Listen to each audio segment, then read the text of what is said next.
Qu'un enfant de Dieu me donne un bon amen. Amen, amen. Gloire à Dieu, gloire à Dieu. Bien-aimé, pendant que tu es sur tes pieds, j'aimerais que tu ouvres ta Bible dans le livre de Jean, le chapitre 1, le verset 47. Jean, le chapitre 1, le verset 47 à 51. Si tu as la page, tu dis Amen. Bien-aimé, nous sommes dans les 4 évangiles. Nous sommes dans Matthieu, Marc, Luc et Jean. Si tu n'es pas à la page, nous allons lire tous à l'écran. Oh, gloire à Dieu pour la technologie.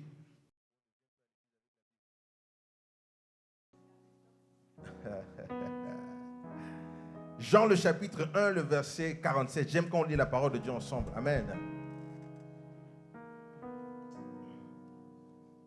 On va lire du verset 47 au verset 51. Est-ce que tu es prêt à lire avec moi?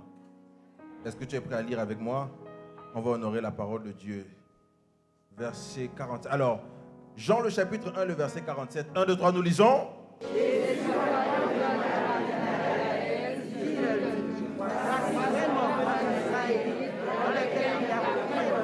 Verset 48.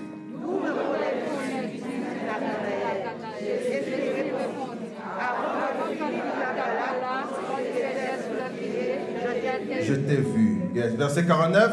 Nathanaël répondit.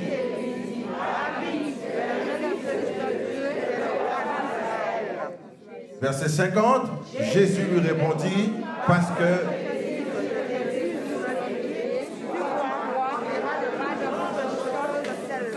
Alléluia. Verset 51, on va lire ensemble.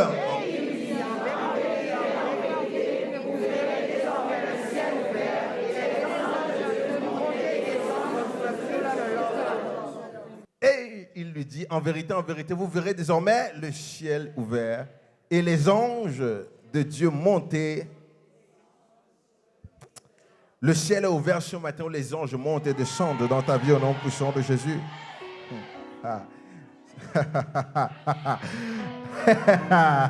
Je dis le ciel est ouvert ce matin où les anges montent et descendent sur ta vie. Ils montent avec ton amen et ils descendent avec une réponse. Ils montent avec quelque chose de Dieu, ils descendent avec ta réponse. Ils montent avec ta prière et ils descendent avec ta guérison. Ils montent avec ton cri de joie et ils descendent avec quelque chose de Dieu. Le ciel est ouvert dans le nom de Jésus. Seigneur, bénis ta parole ce matin. Laisse que nous soyons transformés par celle-ci dans le nom de Jésus. Seigneur, mon Dieu, que je sois abaissé, mais que toi seul sois vu au travers de moi. Mon Dieu, mon roi, honore ta parole. Je libère maintenant les anges, que chaque amen que quelqu'un va dire, chaque chose qui sortira de la bouche d'une personne ce matin, qu'un ange monte cela avec jusqu'au 3e ciel et il descende avant midi 15 tout à l'heure avec une réponse. Je dis chaque amen qui sortira de la bouche de quelqu'un, qu'un ange monte avec jusqu'au 3e ciel. Il dépasse le 1er, le 2e, le 3e ciel et il redescend avec un miracle de Dieu avant midi 15 dans le nom puissant et merveilleux de Jésus-Christ. J'ai prié, ensemble nous disons, bien-aimé dans le Seigneur, tu peux prendre place. Bonjour le réveil des nations. J'ai dit bonjour le réveil des nations. Je disais bonjour le réveil des nations. Nous ne croyons pas en la religion, mais qu'est-ce qui se passe? L'amour est notre religion. Comment peux-tu prétendre dire que tu aimes un Dieu que tu ne vois pas et tu n'aimes pas la personne à côté de toi? Tu as l'obligation d'aimer la personne qui est à ta gauche, qui est à ta droite. Alors dis à quelqu'un à ta gauche ou à ta droite, je t'aime de l'amour du Seigneur.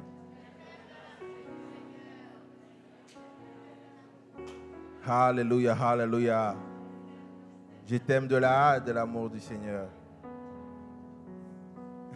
Pour la petite histoire, il y a un jour, c'est comme ça que quelqu'un a trouvé sa femme. Il lui a dit, je t'aime, mais pas de l'amour du Seigneur. Quelqu'un dit Amen. Quelqu'un dit témoignage. Je vous ai dit que nous ne sommes pas dans un lieu de deuil. Nous avons des témoignages en agogo. Témoignage sur témoignage. Bien aimé, je tiens un certificat médical. Il a fallu que je fasse la photocopie. Parce que, bien aimé, quand Dieu dit qu'il peut guérir, personne ne peut dire le contraire. Les médecins peuvent dire que tu es malade, ils peuvent faire tous les diagnostics et les analyses qu'ils peuvent dire qu'ils peuvent faire. Mais quand Dieu dit qu'il te guérit en entièreté. Bien aimé, voici une soeur qui est venue il y a plusieurs temps, on ne la voyait pas parce qu'elle était souffrante. Où les médecins ont dit ceci, ils ne trouvent rien, il y a ceci, il y a cela. Des complications et des complications. Compliqué sur compliqué. Mais heureusement que Dieu est fort. Heureusement que Dieu est le même. Il est le même hier, aujourd'hui et éternel. Heureusement que Dieu est fort quand même. Hein. Heureusement qu'il est merveilleux. Bien aimé, le certificat, on trouvait, il y avait tellement de choses, il y avait tellement de complications que même un papier ne pouvait pas suffire pour donner les complications qu'il y avait dans sa vie. Mais maintenant, quand elle est repartie faire les examens, bien aimé, le médecin donne l'alliance, il dit, et on ne trouve plus rien. Aïe, aïe, aïe, aïe. Certaines personnes vont dire que je mens, c'est Centre hospitalier universitaire de Pointe-à-Pitre. Quelqu'un dit amen. Je viens déclarer à quelqu'un, si tu étais malade, la puissance de Dieu est dans ce lieu. Je déclare, je libère une onction de guérison. Ton amen ne ressemble pas à ma prophétie. Je dis, je libère une onction de guérison dans la salle. Peu importe la maladie que tu pourras avoir, Dieu te guérit au nom puissant de Jésus. Peu importe l'infirmité que tu pourras avoir, Dieu te guérit au nom puissant de Jésus. L'onction de guérison est là. Pendant que tu dis amen, un ange monte avec au ciel et descend avec ta guérison. Quelqu'un dit amen. Quelqu'un dit amen. Ça, je vais garder ça dans la suite. Bien, mais j'ai pas mal, j'ai d'autres certificats. Il y a des certificats qui sont là pour montrer que Dieu bénit encore, il guérit encore, il est le même hier, aujourd'hui et éternellement. Donc toi qui doutais de Dieu, je suis désolé de t'apprendre que Dieu n'a jamais changé. Il est toujours le même. Amen. Est-ce que Stécie est dans la salle? Est-ce qu'elle est là? Vas-y, tu peux t'avancer, tu peux t'avancer. Voici, quelqu'un dit témoin. Est-ce qu'on peut applaudir pendant qu'elle est en train d'avancer?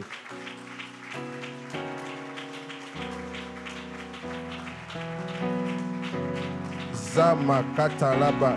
Acclame le Seigneur, ne fais pas comme si tu n'étais pas contente.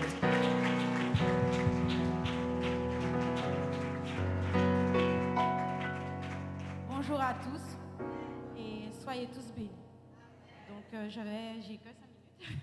Donc voilà, alors je vais dire gloire. Gloire encore au Seigneur parce que dimanche je suis venue au culte et le pasteur a beaucoup parlé de certaines choses qui m'ont touchée. Malheureusement, je suis rentrée chez moi, j'étais pas bien du tout. J'ai dit non, il a raison, il faut que je prenne les bonnes décisions. J'ai mis mes genoux à terre et j'ai prié le Seigneur de me délivrer des mauvaises choses qui sont en moi et à côté de moi, qui sont autour de moi. Et il m'a béni. Lundi, j'étais au travail et je reçois un email où on me dit que j'ai eu mon CDI signé. Amen. Je ne m'attendais pas. Je suis partie du travail. J'étais dans ma voiture. J'ai loué. J'ai loué le Seigneur. Et j'ai mis en pratique sa parole. Car le pasteur nous a donné sa parole dimanche. Et j'étais pas bien, mais je sais qu'il avait raison. C'est pour ça que j'allais mal. Parce que je savais qu'il fallait que je fasse quelque chose pour ma vie. Donc j'ai pris la décision de suivre le Seigneur. Merci à tous. Quelqu'un dit amen. Que Dieu te bénisse. Voici quelqu'un qui va se faire baptiser très bientôt. Est-ce qu'on peut acclamer le Seigneur? Que Dieu te bénisse. Que cela soit permanent au nom puissant de Jésus-Christ. Si ton dossier était aussi bloqué, je déclare que tu vas signer quelque chose la semaine qui arrive. On dirait que je ne suis pas dans la bonne église. Je suis dans mon église ce matin. Je dis, et s'il y a quelqu'un qui devait signer quelque chose, la semaine qui arrive, tu vas signer un document au nom de Jésus. Je dis, la semaine qui arrive, tu vas signer un document au nom de Jésus. Quelqu'un dit gloire. Est-ce que Marie est là ce matin? Marie est là? Viens Marie. Quelqu'un dit témoignage. Acclame le Seigneur. Acclame plus fort. Tu peux venir. Non, acclame, parce que c'est peut-être ton tour. Acclame bien.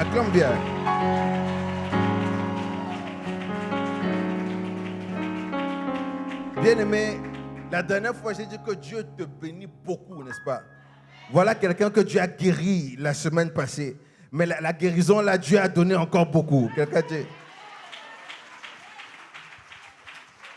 Bonjour à tous, à toutes. Comme vous le savez, pour ceux qui étaient là dimanche, je suis myope et Dieu m'a permis de voir l'écran et de chanter avec vous. C'est pas arrêté là, pas du tout. Sans le savoir, j'ai commencé un jeûne le 7 décembre et mardi, le 14, mon anniversaire. Je vais avoir 36 ans. C'est la première fois de ma vie que je fais un jeûne et je le fais pourtant bien. Le 7 décembre, je consulte mon compte et je vois un versement. À savoir que ça fait 7 mois que je ne perçois rien parce que je suis entrepreneur. Et malheureusement, vu la situation sociale, je ne peux pas travailler. La somme qui m'a été versée m'a permis de combler tous mes crédits, de solder tous mes impayés. Dieu est grand, Dieu est puissant, et je le remercie pour tout ce qu'il fait pour moi. Je le remercie. Il ne faut pas douter du pouvoir de Dieu. Il ne faut pas laisser de place au doute. Ayez la foi. Je voulais juste ajouter un point très important, qui est le plus important que les finances à mes yeux. C'est que depuis que je viens dans cette église, je vois des visages que j'ai l'impression d'avoir déjà vus. Et au fond de mon cœur, je comprends pourquoi. Parce que j'avais perdu ma foi et je l'ai retrouvée. Une foi sincère, une vraie foi. Et je glorifie Dieu, je rends gloire à Dieu. Et je dis merci à Dieu, merci à cette église et merci à vous, pasteur. Que Dieu soit glorifié au nom de Jésus-Christ. Que cela soit permanent dans ta vie au nom puissant de Jésus-Christ. Quelqu'un qui avait quelque chose de bloqué, cette semaine, ça se débloque au nom de Jésus. On dirait que tu dis amen là parce que tu ne crois pas. Ton amen est un peu un genre comme si tu avais mal à la gorge. Si tu avais un dossier, quelque chose de bloqué, si tu avais surtout des finances bloquées, je débloque ça cette semaine au nom. J'étais en train de dire que si tu avais des finances bloquées, ça se débloque cette semaine au nom puissant de Jésus-Christ. Dieu est le même hier, aujourd'hui et éternellement, et il fait des merveilles. Il y a d'autres témoignages, mais bien, on va garder un peu. Il y a le 31 aussi, on a pas mal de témoignages. Quelqu'un dit amen. Témoignage sur témoignage, ça veut dire que Dieu est dans les parages. Ça veut dire que Dieu est comment? Dieu est dans les parages. Pendant qu'il y a peut-être la crise où c'est noir dehors, Dieu lui travaille. Genèse nous a appris que même dans le noir, Dieu était en train de... L'Esprit de Dieu était en train de... L'Esprit de Dieu était en train de travailler. Il était en train de travailler. Il était en train de se mouvoir. C'est pour ça que si tu es là, si je suis là pour la première fois, je suis désolé de te dire que malheureusement, tu sortiras d'ici avec un miracle. En fait, je ne suis pas en train de te demander, je t'annonce que tu sortiras d'ici avec un miracle. Un miracle qui vient de Dieu. À Dieu soit toute la gloire. Amen, amen, amen. Bien-aimés dans le Seigneur, nous venons de lire un passage extraordinaire. Déjà, vous avez les salutations de la prophétesse Cécile King et de l'apôtre Paul, notre couverture. Ils nous envoient toutes les salutations. Ils sont au Canada actuellement. L'œuvre de Dieu continue d'avancer. Nous sommes une église, une communauté internationale. Là où tu vas dans le monde, tu vas retrouver ta famille là-bas. Amen. Ils m'ont chargé de vous donner donc toutes les salutations et les bénédictions possibles parce qu'ils savent aussi qu'il reste encore quelques jours avant la fin de l'année dont Dieu peut encore te bénir. Il reste quelques jours avant 2022 dont Dieu peut encore faire quelque chose. Il y a la bénédiction de 2022 de la nouvelle année, mais il y a la bénédiction de la fin d'année. C'est lui-même qui a dit la fin d'une chose vaut mieux que son commencement. Ça veut dire qu'il y a des choses que tu reçois à la fin de la chose. Il y a d'autres que tu reçois au début. Ma prière, c'est que cette année ne termine pas sans que tu n'aies reçu les bénédictions de la crise. Bénédictions de la fin d'année. Amen, amen, amen. Dis à quelqu'un à côté de toi, tu vas recevoir les bénédictions de la fin d'année. Tu vas recevoir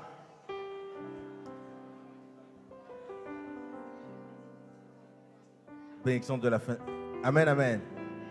Samedi prochain, nous avons les baptêmes. Samedi matin, samedi 18.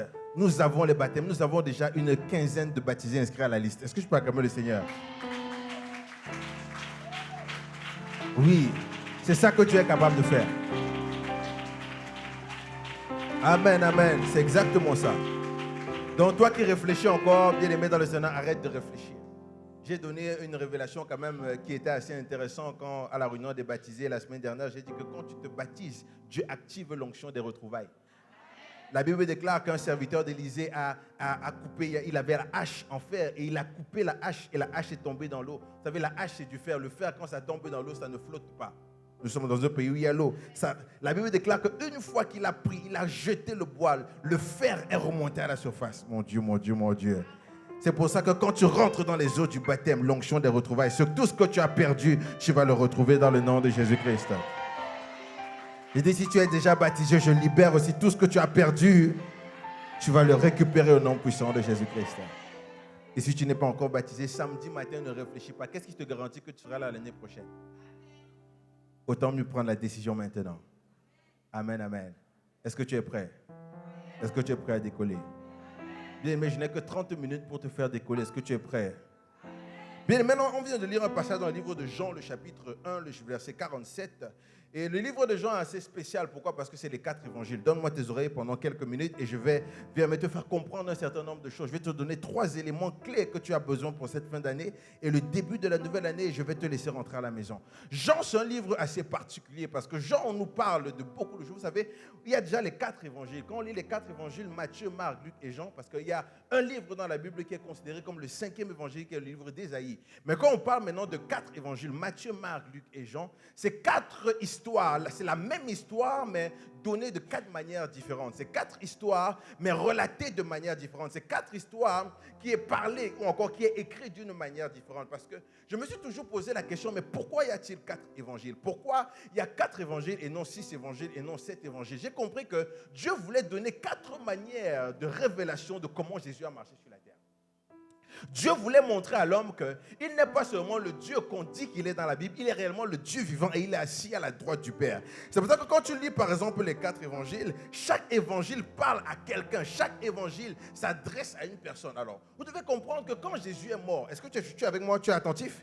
Quand Jésus est mort, on ne s'est pas précipité pour écrire les évangiles ou bien pour écrire la parole de Dieu. Quand Jésus est mort, la Bible déclare qu'il a dit à ses disciples, attendez-moi car je reviens bientôt. Alors, la Bible déclare que quand les disciples étaient là, il est monté au ciel, ils sont restés à attendre pour voir est-ce qu'il revenait.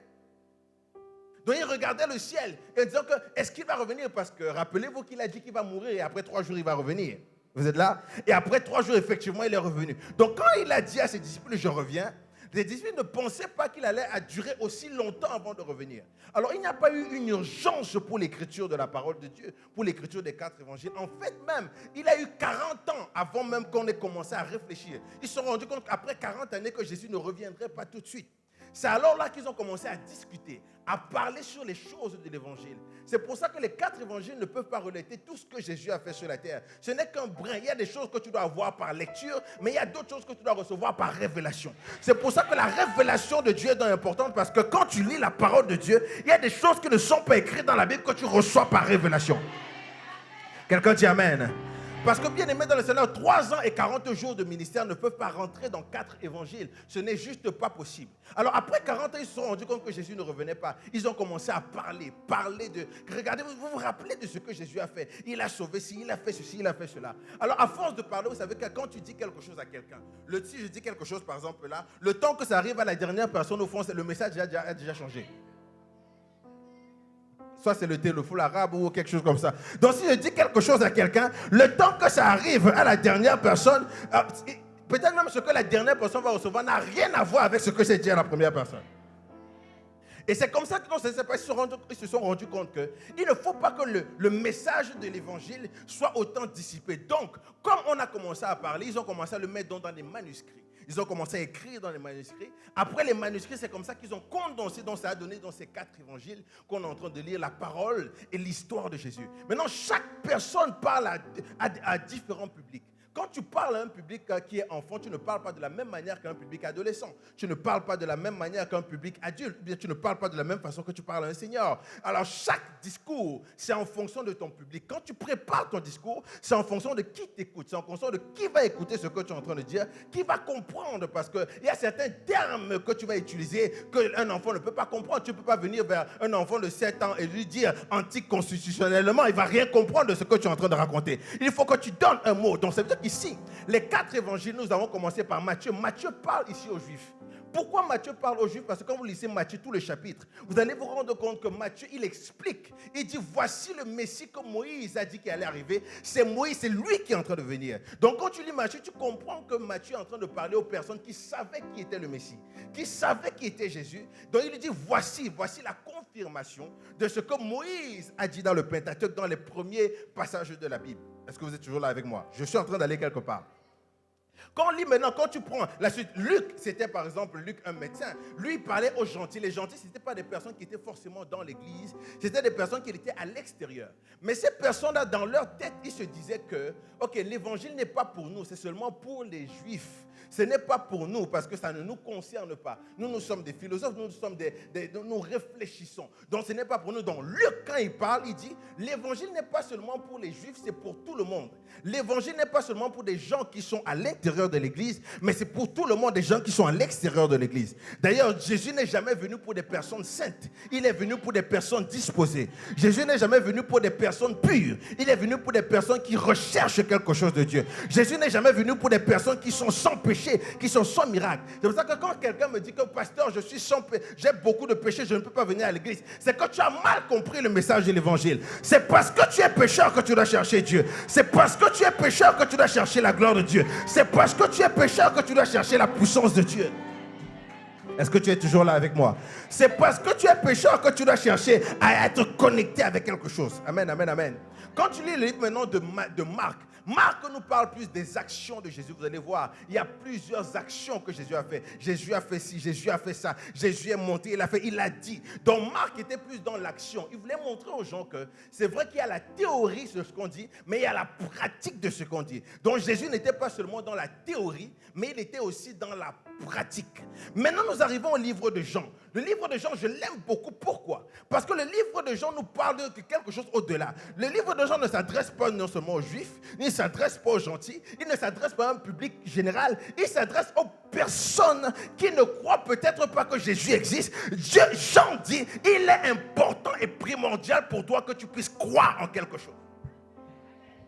Donc Jean nous amène à croire en quelque chose de plus grand. Jean nous amène à croire en quelque chose de plus haut. Jean nous amène à croire. Ce que Jean dit en fait, c'est que Jésus a fait ceci, est-ce que tu crois? Il a sauvé les... Est-ce que tu crois? Il a ressuscité les morts, est-ce que tu crois? Il a transformé 5 pains et 2 poissons, il a nourri 5000 personnes, est-ce que tu crois? Il a guéri telle personne, est-ce que tu crois? Le livre de Jean, il y a à peu près 98 fois, il dit le livre croire. Le mot croire est dans le livre de Jean plus que tous les autres livres dans la Bible. Pourquoi? Parce que Jean veut t'amener à croire. Nous sommes dans un environnement, dans une société qui nous empêche de croire en quelque chose.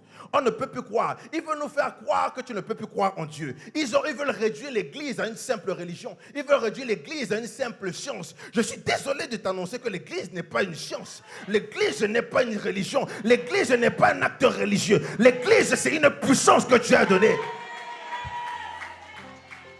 Et nous sommes là, pas parce que nous sommes là pour raconter nos problèmes. Nous servons un roi, un royaume où nous avons un roi. Ce roi-là est le maître du temps et des circonstances. Ce roi-là est le gouverneur des gouverneurs, le président des présidents, le maire des maires. C'est le roi que nous servons. Donc, bien aimé dans le Seigneur, c'est pour ça que quand tu lis Jean, il dit, il est venu parmi les siens, mais les siens ne l'ont pas reçu. Mais à ceux qui l'ont reçu, il leur a donné le pouvoir de devenir enfant de Dieu. Donc tu n'es pas assis là le dimanche seulement parce que tu veux m'écouter. Tu es assis là le dimanche parce que tu es là pour recevoir le pouvoir d'être enfant de Dieu. Le pouvoir de dominer ta semaine. Le pouvoir de dominer ton lundi. Le pouvoir de dominer à ton travail. Le pouvoir de dominer à tes activités. Le pouvoir de dominer dans ta famille. Vous savez, mon message n'est pas seulement pour que tu sois heureux le dimanche et que le lundi tu sois démotivé. Quand tu finis de m'écouter, toute la semaine tu dois dominer là où tu vas. Parce que tu es un Dieu qui marche avec toi. Tu es un Dieu. Tu es un Dieu qui marche avec toi. Alors maintenant, voici donc, nous sommes dans le fondement du message où Jésus arrive dans une ville, il arrive à Galilée, il vient voir donc Jean-Baptiste. Il y avait 2 disciples qui étaient avec Jean-Baptiste. Il y avait un André et un autre disciple. Quand Jésus commence à parler, quand Jésus commence à ouvrir la bouche, il commence à dire, son élocution est tellement fluide, c'est tellement beau à entendre que André dit, mais waouh, je n'ai jamais entendu quelqu'un parler comme ça. Quelqu'un n'a jamais parlé comme celui que je suis en train d'entendre. Donc finalement, les disciples de Jean-Baptiste ont dit, écoute, comme tu nous as dit que c'est le Messie, nous allons donc suivre ce Messie que tu es en train de dire. André entend Jésus parler, il entend la philosophie de Jésus, il est époustouflé. Mais André ne peut pas garder ça pour lui. Il dit, écoute, je ne peux pas garder ce message pour moi. Je suis obligé de le répandre un peu partout. André va donc voir Pierre. Il va dire à Pierre, Pierre, j'ai trouvé quelque chose. Pierre, j'ai trouvé quelqu'un qui parle bien. J'ai trouvé quelqu'un qui est capable de libérer le peuple. J'ai trouvé quelqu'un qui est capable de transformer. Pierre dit, ah bon, laisse-moi te suivre pour voir qui est cette personne qui est capable de faire la différence. Quand Pierre, bien-aimé, entend Jésus parler, c'est là où Jésus a dit à Pierre, suis-moi et je te ferai pécheur d'homme. Pierre est époustouflé parce que Jésus est capable de dire. Il est tellement ébloui que Pierre dit, je ne peux pas garder ce message pour moi. Je suis obligé d'aller voir quelqu'un. Pierre donc décide d'aller voir Philippe. Il va voir Philippe, il dit, Philippe, j'ai rencontré quelqu'un qui est extraordinaire. J'ai rencontré un homme qui fait des merveilles. Il parle d'une certaine manière. Philippe dit, j'aimerais bien l'écouter. Et quand Philippe vient, il écoute Jésus. Il écoute comment Jésus est en train de parler. Il dit, waouh, je n'ai jamais entendu parler ça. Mais je ne peux pas encore garder ça pour moi-même. Bien, mais quand Dieu te touche, tu ne peux pas garder ça pour toi. Je comprends que tu n'évangélises pas parce que Dieu ne fait rien pour toi. Mais quand Dieu fait quelque chose pour toi, quand Dieu a touché ta vie, tu es obligé de dire à tout le monde autour de toi que Dieu a fait quelque chose. Je comprends que tu aies honte de l'évangile parce que tu penses que Dieu n'a rien fait pour toi. Tu penses que Dieu ne t'a rien fait. Bien, mais je suis désolé. Si tu penses que c'est ton alarme qui t'a réveillé ce matin, mets l'alarme là à la morgue pour voir si ça réveille les morts. Tu penses peut-être que Jésus n'a rien fait. Philippe dit, je ne peux pas garder ça pour moi. Je suis obligé de le partager. Maintenant, Philippe dit, je vais aller voir Nathanaël. Philippe va voir Nathanaël. Pendant qu'il va voir Nathanaël, il dit à Nathanaël, j'ai vu quelqu'un. Il y a quelqu'un de merveilleux. Tu dois l'entendre. Il vient de Nazareth.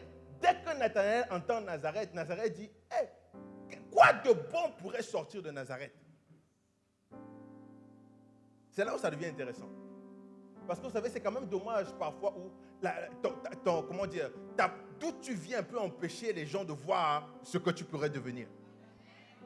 C'est quand même dommage, pourquoi? Parce que ton quartier pourrait permettre de te minimiser. Quand tu dis que tu viens de tel quartier, on va dire que non, toi tu ne seras jamais rien. Tu viens de telle ville, toi tu ne seras jamais rien. Tu viens de telle famille, tu ne seras jamais rien. Nathanaël dit à Philippe, quoi de bon pourrait sortir de Nazareth? Nazareth, c'est une petite ville. Il n'y a rien de bon qui sort de là.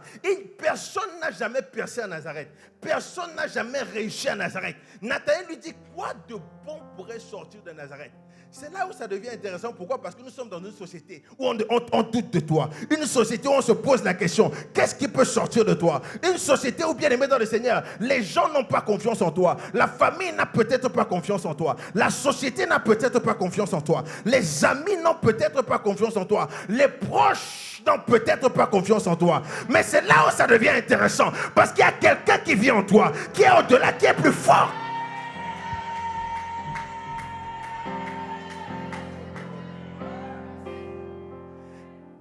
Voici donc que Nathanaël dit, je vais aller voir par curiosité. Je vais prophétiser maintenant. Prépare ton amen dans quelques minutes. Prépare ton amen. Il dit, je vais aller voir ce qui sort de Nazareth. Parce que je suis convaincu que rien de bon ne peut sortir de Nazareth. Il n'y a que des illettrés là-bas. Il y a des pères, ils n'ont pas de diplôme. Ils n'ont rien. Donc, aucun emploi ne peut les accepter parce qu'il n'y a rien qui pourrait sortir de Nazareth.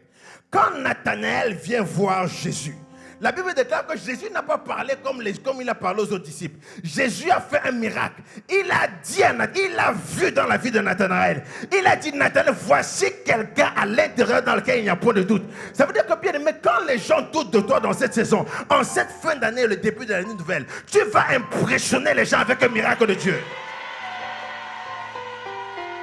Non, tu n'as pas compris ce que je suis cherché. Je viens parler à une seule personne. Il y a une seule personne dans ce lieu. Je dis, tu vas impressionner les gens avec le miracle de Dieu. Vous savez quoi? Je suis venu avec une seule parole ce matin. La parole avec laquelle je suis venu, c'est que tu ne vas plus dire que Dieu est bon. Ça va se voir dans ta vie que Dieu est bon. Tu ne vas plus parler en disant que Dieu est bon. Ça va se voir dans ta vie. Je viens prophétiser sur une personne ce matin. Je déclare en tant que maître prophète, je déclare dans ta vie que le miracle de Dieu épate les gens qui ne croient pas. Que le miracle de Dieu épate le miracle de Dieu épate ta famille. Le miracle de Dieu épate tes proches. Le miracle de Dieu. Bien, mais nous sommes dans une saison où il y a des gens qui ne croient pas, n'est-ce pas? Mais maintenant, Dieu va donc créer le scénario où tu ne vas pas croire parce que je te dis de croire. Tu vas croire parce que tu as vu quelque chose en moi qui te pousse à... Hey, tu ne vas pas croire parce que je te dis, mon ami, tu dois croire. Tu vas croire parce que j'étais quelque part. Ma vie a changé. J'étais comme si Dieu m'a ramassé et m'a arrangé. Dieu m'a ramassé, il m'a arrangé et il m'a positionné. Donc je n'ai pas besoin de te dire de quoi, tu vas le voir. Il y a certaines personnes où tu n'as pas besoin de dire que... Tu n'as pas besoin de poser la question, est-ce que tu vas bien? Quand tu le vois, tu sais que ça va bien. Amen, amen, amen, amen. Quand tu le vois, tu sais que ça va. Il y a certaines personnes, on n'a pas besoin de se vanter. Il y a certains qui disent, oh, j'ai l'argent, c'est parce qu'il n'a pas. Parce que comme dans cette saison, on n'aura pas besoin de te demander, est-ce que tu as l'argent quand on te voit arriver.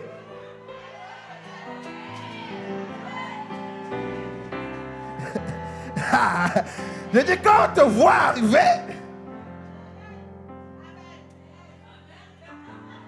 à qui je parle ce matin, je ne sais pas à qui je suis en train de...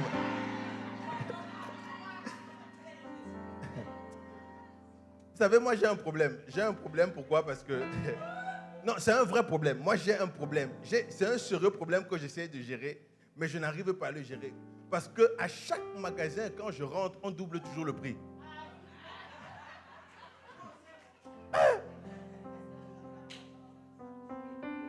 Quand j'arrive quelque part, si le prix était un prix régulier, dès que j'arrive, le prix augmente. Mais je dis, mais attends, mais la personne qui est venue avant moi a payé ça. J'ai compris que ce n'est pas moi qui fais.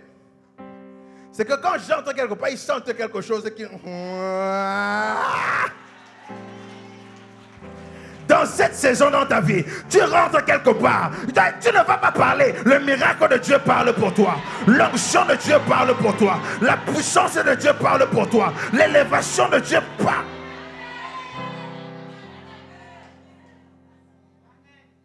Quelqu'un dit hey, quelqu'un dit yes. C'est pour ça que nous sommes là pour la fin d'année et pour le début d'une année où nous allons faire la révolution. Pour faire la révolution, il faut qu'il y ait des personnes révolutionnaires. La révolution, ça se voit sur des gens. C'est pour ça que Dieu prépare la révolution en te donnant des choses. Pour que ton discours soit crédible. Pour que ton discours soit comment? Crédible. Il bénit ta vie d'une manière où quelqu'un qui ne croyait pas te regarde. La première chose que j'aimerais te dire en cette fin d'année, c'est que peu importe ce que Dieu dit, il va l'accomplir.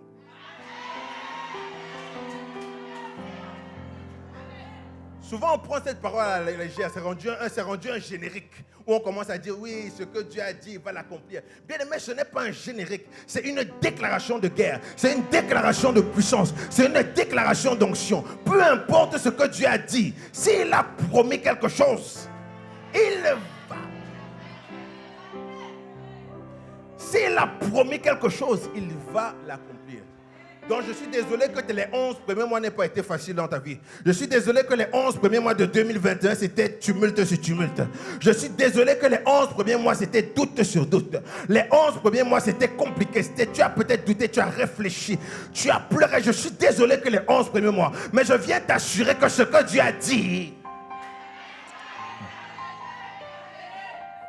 Ce que Dieu a dit, il va l'accomplir. Ce qu'il a promis, il va l'accomplir. Ce qu'il a dit dans ta vie, il va.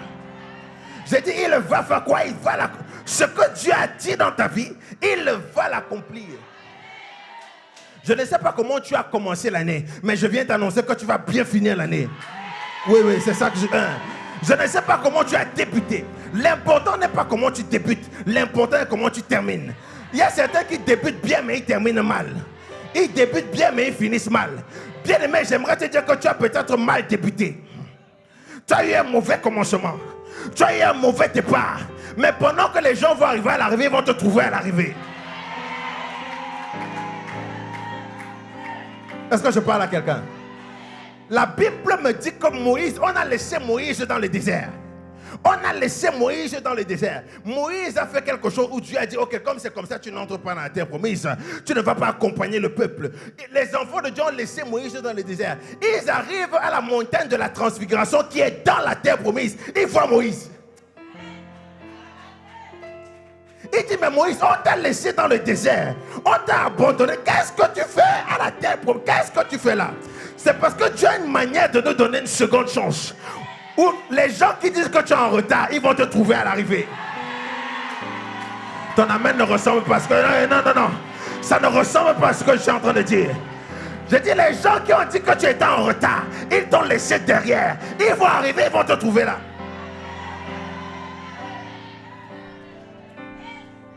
C'est pour ça que, bien aimé, nous au réveil des nations, on n'en vit pas. Parce qu'on sait que peu importe ce qui se passe, Dieu est dans les parages. Je suis désolé, ce n'est pas parce que tu as commencé avant moi que tu vas terminer avant moi.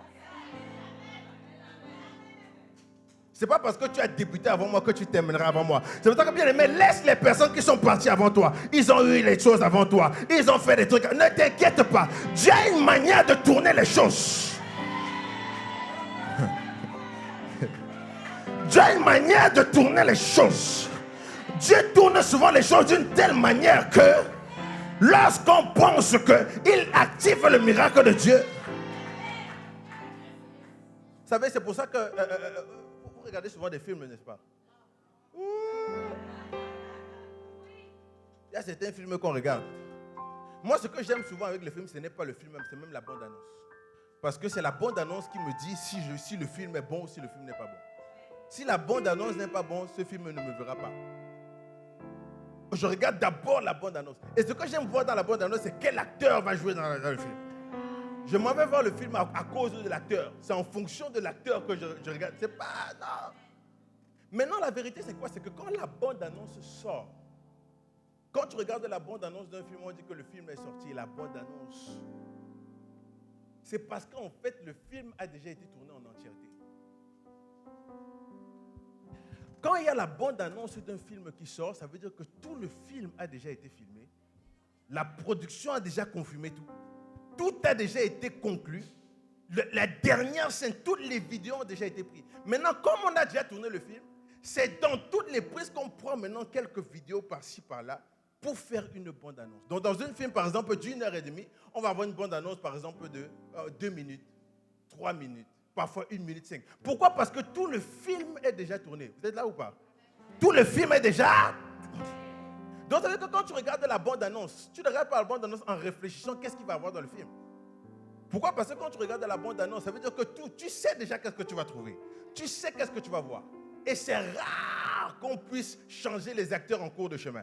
Une fois qu'on a sorti la bande-annonce, les acteurs ne changent plus. Ils ne changent plus. Ils sont obligés. Parce qu'ils ont déjà signé le contrat. Les contrats sont signés, les contrats publicitaires sont signés, tout est déjà signé. Bien aimé dans le Seigneur, voici quelque chose que j'ai compris avec la parole de Dieu. C'est qu'en fait, quand je lis la Bible, ça ressemble à la bande-annonce de ma vie. Non, tu n'as pas encore, tu n'as pas... Non, si tu... Hey! C'est que quand je lis la parole de Dieu, ça ressemble à la bande-annonce de ma vie. Ou quand je vois Dieu dire que tu es béni de toutes les bénédictions. Ça ressemble à la bande-annonce. Ça veut dire que, bien aimé, que tu veux, que tu ne veuilles pas, c'est déjà filmé. On ne peut pas changer d'acteur en cours de chemin. Je suis l'acteur de ma vie. Dieu a dit que tu es béni. Le fruit de tes entrailles est béni. Toutes choses concourent bien de ceux qui aiment Dieu. C'est la bande-annonce. Bien, mais c'est pour ça que tu perds ton temps à aller voir les voyants. Quand tu veux savoir qu'est-ce qu'il y a dans ta vie, va regarder la bande-annonce. Regarde les promesses de ta vie. Où Dieu te dit tu es élevé. Où Dieu te dit il y a ceci, cela. Dieu te dit que hey, même si tu marches dans le feu ne te brûlera pas. Même si tu marches dans le fleuve, hey, ça ne t'embrase. La bande-annonce dit 1000 tombent à ma gauche, 10 000 tombent à ma droite.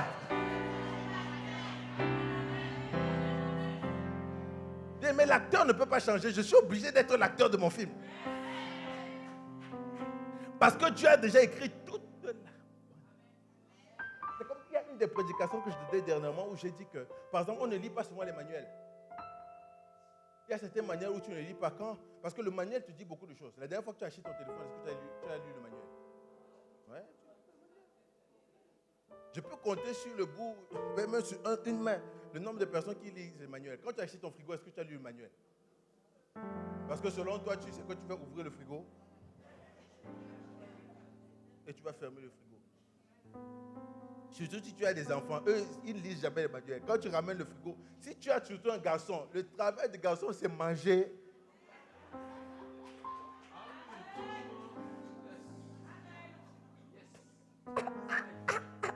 Et dormir. S'il n'est pas en train de manger, il est en train de dormir. Quelqu'un dit, hey. Bien-aimé dans le Seigneur, quand par exemple tu achètes le téléphone, tu achètes un téléphone, on te dit que ce téléphone-là est capable de durer pendant 6 heures de temps. Ce téléphone a une autonomie de 6 heures. Ce téléphone a une autonomie de combien de minutes? Tu peux faire des appels avec le téléphone. Tu peux envoyer des messages avec ce téléphone. Tu peux appeler FaceTime avec ce téléphone. Tu peux regarder. Bien-aimé, ça veut dire qu'en fait, avant que tu donnes le téléphone, quelqu'un a déjà essayé. Quelqu'un a déjà essayé le téléphone pour s'assurer que tout ce qu'on a dit dans le manuel est réellement dans le téléphone. Bien-aimé, voici le manuel de ta vie qui est la parole de Dieu.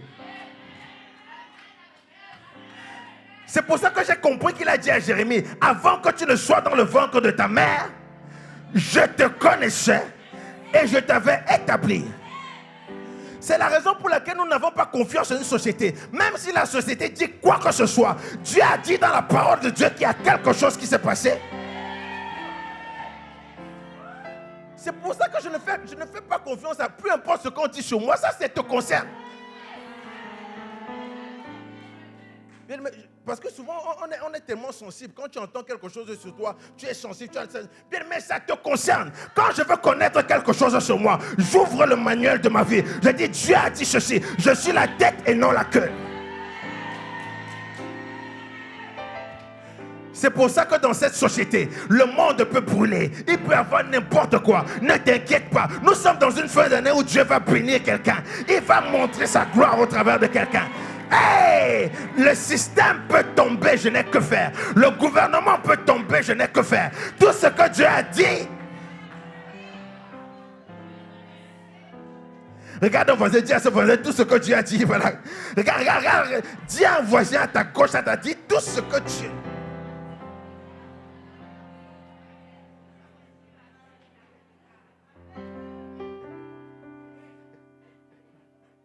Tout ce que Dieu a.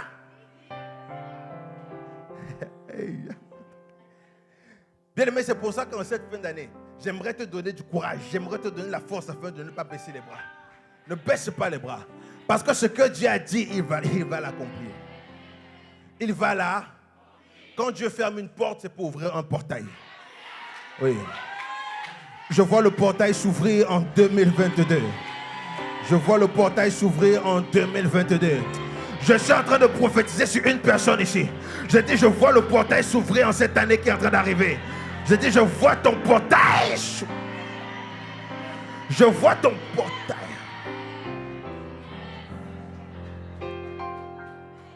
Ah, le temps là avance vite.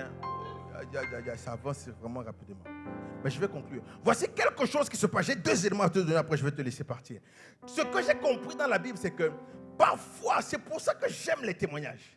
J'aime non seulement les témoignages, mais j'aime aussi de la manière dont quand quelqu'un témoigne à côté de toi. Je répète encore, c'est pour ça que dans notre communauté, on est jaloux. On n'est pas jaloux les uns les autres. Parce que quoi? Parce que comment tu peux savoir que Dieu va te bénir? Dieu montre sa gloire dans ta vie en bénissant quelqu'un à côté de toi.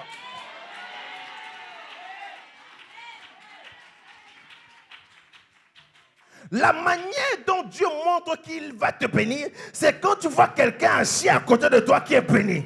Donc Dieu montre la bénédiction dans ta vie parce qu'il bénit quelqu'un à côté de toi.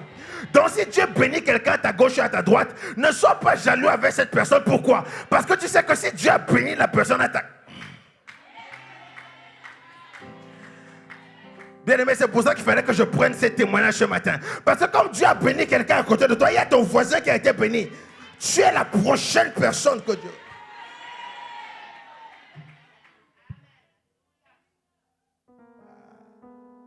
C'est la raison pour laquelle, bien aimé dans le Seigneur, quand Nathanaël est venu voir Jésus, il a dit, quoi de bon peut sortir de Nazareth? Mais quand il a vu le miracle que Jésus a fait, parfois, bien aimé, il faut que Dieu te montre sa fidélité quand il bénit quelqu'un d'autre.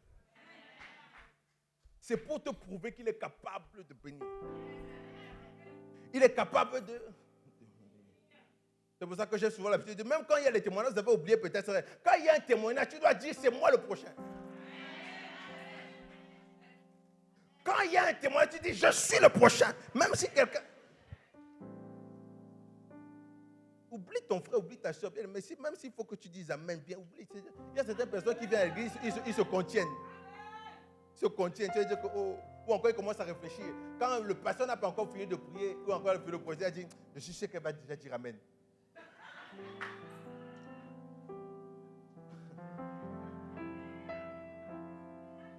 Mais pendant que l'autre est en train de dire amen, l'ange est monté avec son amen. Toi, tu fais la bouche fermée. Tu dois dire, je suis le prochain. Hey! Tu es la prochaine en nom puissant. Tu es la prochaine en nom puissant. Tu es la prochaine. Je vois le prochain miracle.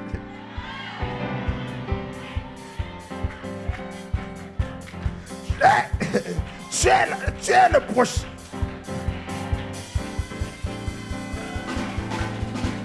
Je dis, tu es là.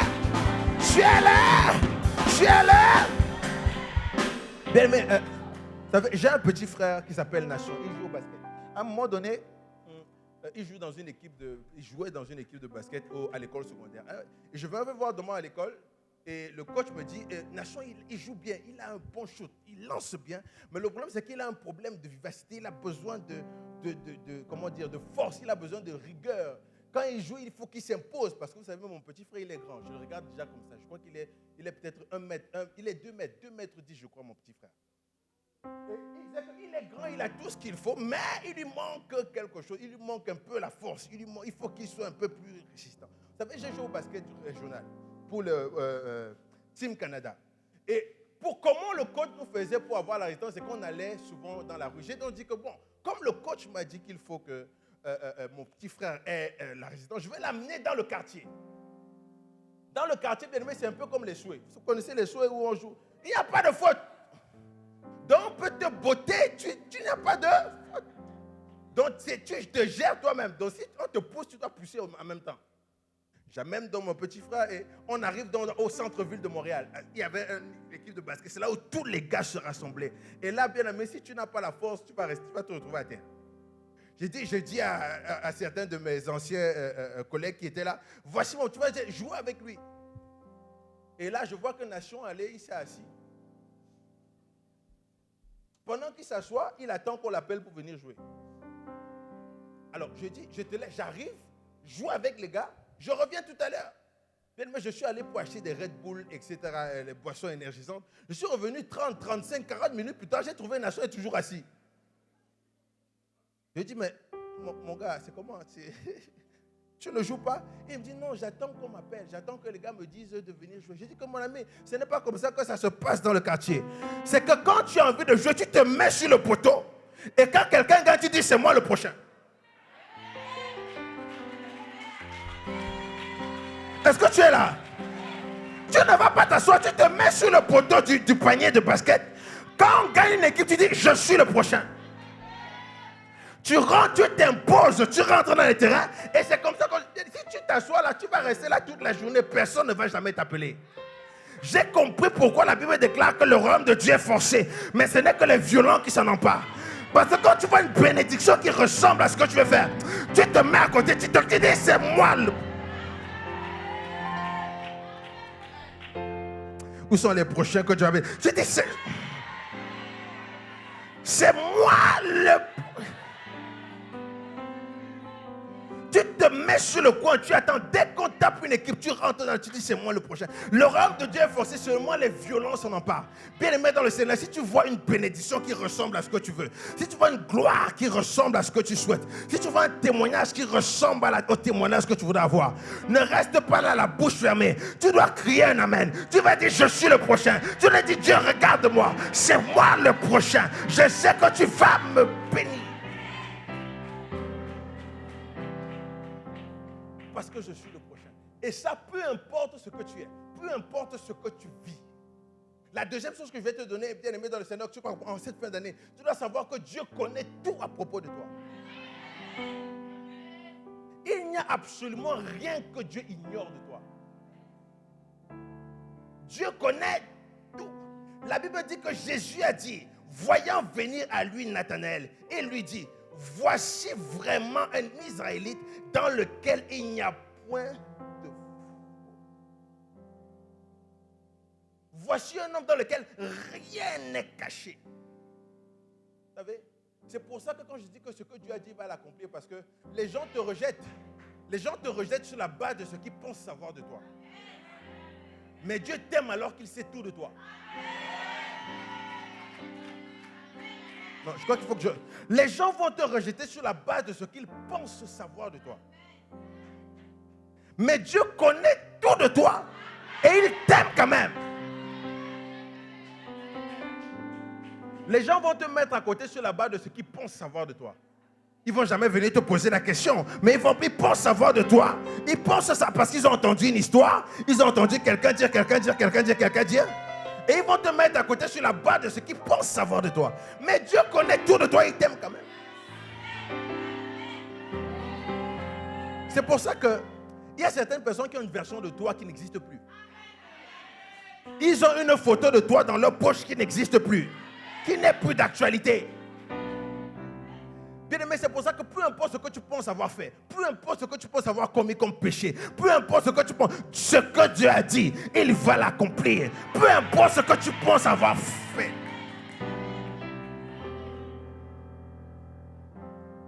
Peu importe ce que Dieu a dit, il va l'accomplir. C'est pour ça que je viens parler encore à un cœur ce matin. Je ne sais pas, tu es venu avec un cœur lourd. Même si je dis, personne dans ce lieu n'a le droit de te juger. Personne dans ce lieu n'a le droit de dire que tu es ci, tu es ça. Même si tu as fait des choses bizarres, Dieu cherche quand même ton cœur. Il veut simplement te bénir. Il veut t'élever. Il veut te consoler. Il veut marcher avec toi. Il veut t'élever. Tu as insulté, Dieu cherche quand même ton cœur. Tu as peut-être avorté, Dieu cherche quand même ton cœur. Personne ne peut dire quoi que ce soit. Tu es tombé, Dieu cherche quand même ton cœur. Et ce qu'il a dit dans ta vie, il va l'accomplir. J'aimerais dire à quelqu'un, tu n'es pas ce que les gens disent de toi. Tu n'es pas ce que tu vois de toi. Tu n'es pas ce que les parents voient de toi. Tu n'es pas ce que l'entourage voit de toi. Regarde dans le manuel ce que Dieu a dit. Il va l'accomplir. C'est pour ça que bien aimé, il y a quand même une bonne et une mauvaise nouvelle. La mauvaise nouvelle que je peux te dire, c'est que Dieu connaît tout à propos de toi. Ça veut dire que même si tu penses te cacher, Dieu est là. La mauvaise nouvelle, c'est que Dieu connaît tout à propos de toi. Tu penses te cacher ou bien tu penses qu'il connaît quand même toi. Il connaît tout à propos de toi. Il connaît tout. Tu penses peut-être te mettre, mais il connaît tout à propos de toi. C'est pour ça que ne viens jamais ici avec les épaules en disant que... Déjà, vous connaissez votre pasteur. Tu viens comme ça dans moi avec tes épaules, là, tu vas ressortir aussi vite que tu es entré. Parce que peu importe. Mais la bonne nouvelle que j'ai pour toi, c'est que Dieu connaît tout à propos de toi.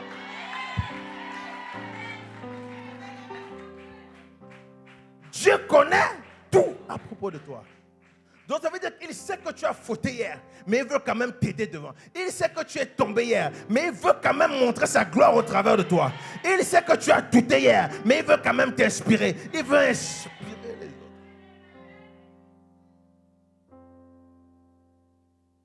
Dieu connaît tout à propos de toi. Vous savez, je vous prépare pour la société. Il y a la société. Je vous prépare pour cette société parce que les gens, ils te critiquent sur la base de ce qu'ils pensent savoir. En général, ils ne savent rien. En général, ils spéculent. Ou encore en fonction de ce qu'ils ont entendu. C'est très sage. Vous savez, tout à l'heure, on a parlé du message. Si je dis le message à A, le temps que ça arrive même à Z, le message n'est plus le même message que j'ai donné à la personne A. Donc il y a des discours sur toi où on a tellement dit sur la base de ce qu'ils pensent. Mais gloire à Dieu que Dieu connaît tout à propos de nous. Gloire à Dieu que Dieu... Oh, bien aimé, dans le céleste, souvent l'habitude de dire que gloire à Dieu que bien aimé, les gens qui parlent dans ton dos, là, les gens qui disent le chemin du paradis ne passe pas devant leur salon. Le chemin, ça ne passe pas dans leur salon, ça passe pas dans ton salon, mon ami. Dieu ne te demande pas la permission pour me bénir. Si tu pensais ça, oublie ça, enlève ça de ta tête. Quand Dieu veut me bénir, il ne vient pas te demander la permission pour me bénir. Non, il ne te demande pas la permission. C'est pour ça que en cette fin d'année, je prie. Je prie que cette fin d'année, la nouvelle année qui est en train d'arriver, que tu ne puisses plus avoir à dire, que ça puisse se voir. Que tu puisses étonner les gens par le miracle de Dieu en toi. Que tu puisses épater les gens par le... Épate les gens par le miracle.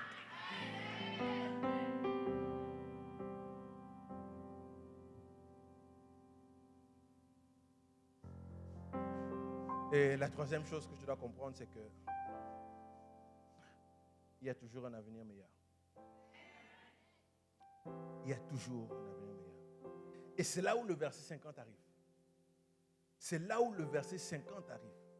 La Bible dit, Jésus lui répondit, parce que je t'ai dit que je t'ai vu sous le figuier, tu crois, tu verras donc de plus grandes choses. Mais le verset 51 maintenant, il lui dit, en vérité, comme tu crois à partir de maintenant, comme tu as vu et comme tu crois, comme maintenant tu crois que je suis Dieu, comme tu crois que comme mon miracle t'a impressionné, à partir de maintenant, donc vous verrez désormais le ciel ouvert et les anges de Dieu monter et descendre sur le Fils de l'homme. Certaines personnes ne comprennent pas quand je dis les anges, quand je libère la présence des anges. Je vais t'expliquer juste que la Bible déclare, vous verrez les anges monter et descendre. La Bible ne dit pas que vous verrez les anges descendre et monter. La Bible dit, vous verrez les anges monter et descendre. Pour monter, il faut d'abord être où?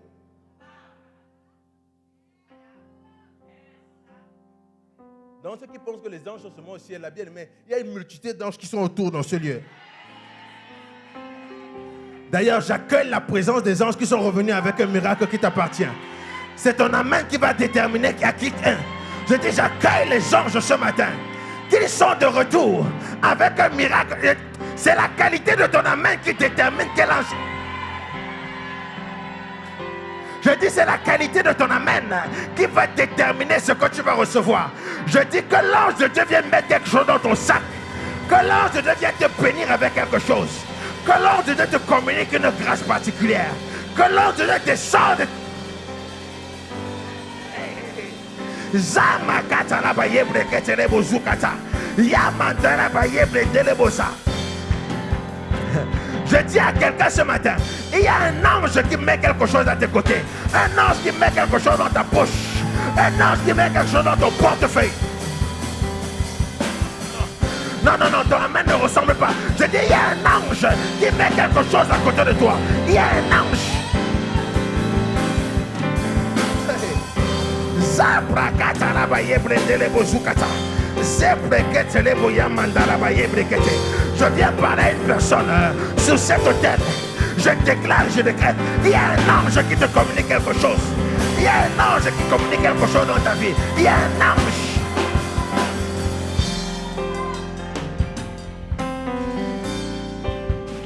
Vous verrez désormais les anges monter et... Tout à l'heure, on a envoyé les anges sont montés. Ils sont de retour dans ce lieu. Je libère. J'ai dit bien, mais c'est la qualité de ton amen qui détermine ce que tu reçois. Ce n'est pas l'amen c'est la qualité de ton amen qui va. Je prophétise sur quelqu'un. Je prophétise dans ta vie. En cette fin d'année, je prophétise qu'un ange descende avec ton miracle.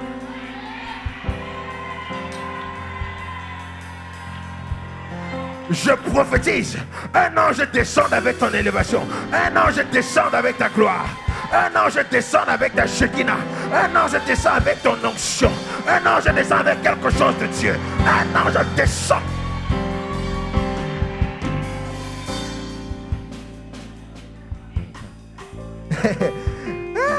Dieu de gloire, Dieu de gloire, Dieu de gloire. Je vois des anges mettre quelque chose dans les sacs de certains. Je vois des anges mettre quelque chose dans ta poche. Je vois des anges mettre quelque chose sur ta tête. Je vois des anges mettre quelque chose sur toi. Je vois des anges mettre quelque chose. Hey, je vois comment les anges mettent quelque chose. Je vois des anges déposer dans tes mains. Je vois des anges mettre dans tes pieds. Je vois des anges mettre dans tes jambes. Je vois des anges mettre sur ta bouche. Je vois des anges mettre sur tes yeux. Je vois les anges.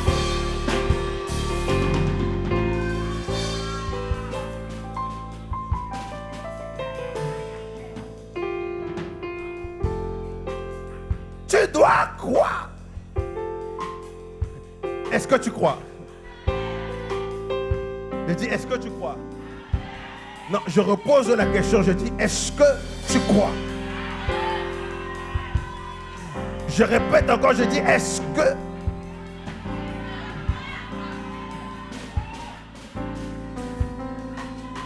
Est-ce que tu? Bien aimé, faisons quelque chose. Dis à 12 personnes, je crois. Dis, nous sommes dans le mois d'août. Cherche 12 personnes. Dis à 12 personnes, je crois.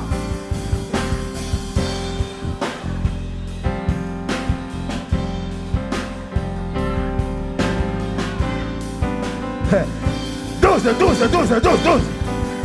Dis à 12 personnes, je crois. Hey! Hey! Dis à 12 personnes. Dis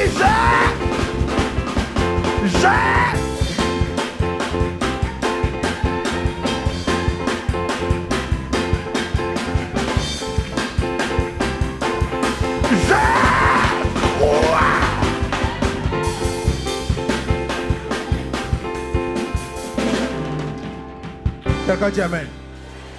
Quelqu'un dit amen. Bien aimé, nous sortons de 14 jours de jeûne et de prière. Je dis, nous sortons de 14 jours de jeûne et 14 jours de prière. Dieu m'envoie te dire ce matin que pendant que tu as jeûné pendant 14 jours, même si tu n'as fait qu'un seul jour, tu reçois quelque chose. Nous sortons de 14 jours de jeûne et 14 jours de prière. Dieu m'envoie dire à quelqu'un ce matin qu'il a agréé ton jeûne. Ton jeûne a été agréé. Ton jeûne a été agréé. Tu dois croire que tout ce que Dieu a dit, il va l'accomplir. Tu dois croire aussi une deuxième chose, c'est que Dieu connaît tout à propos de toi.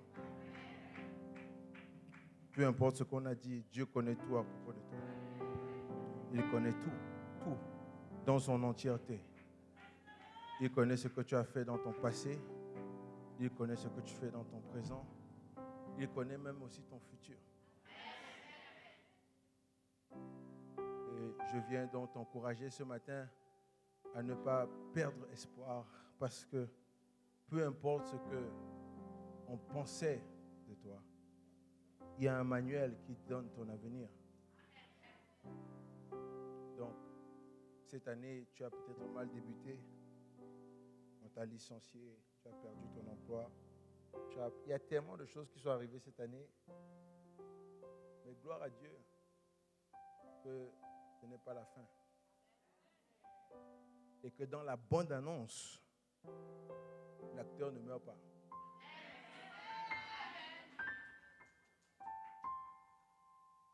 Gloire à Dieu que dans le film, l'acteur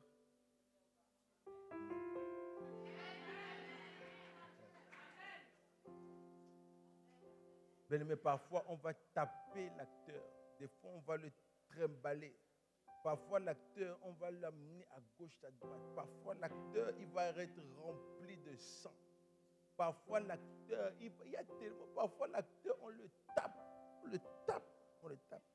il se retrouve même à terre étant mort. Tu vois, l'acteur est couché, il est mort. Parfois, bien aimé, l'acteur, il meurt. Bien aimé dans le Seigneur, après tu entends seulement, tu vois comment le doigt commence à bouger.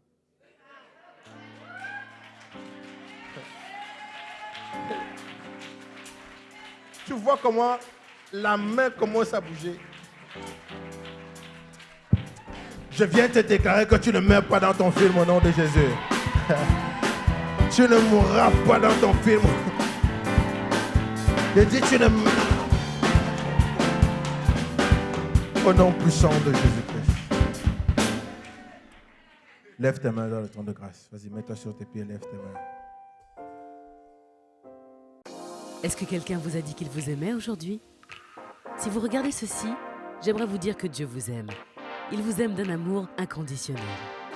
Vous voyez, les gens ont abandonné la foi parce qu'ils souffrent beaucoup, parce qu'ils ne croient plus. Certains parce que l'Église les a blessés, frustrés. Mais Dieu n'a pas dit son dernier mot. Si vous avez besoin de prière et que vous cherchez un endroit où Dieu se manifeste réellement, où il y a des délivrances, des guérisons, des transformations, un endroit où on ne vous juge pas, mais où on manifeste l'amour de Dieu, nous sommes le Réveil des Nations international. Nous ne croyons pas à la religion, nous croyons en Dieu. Avec des campus partout dans le monde, du Canada, nous sommes maintenant en Guadeloupe pour vous servir. Venez expérimenter une nouvelle dimension de Dieu.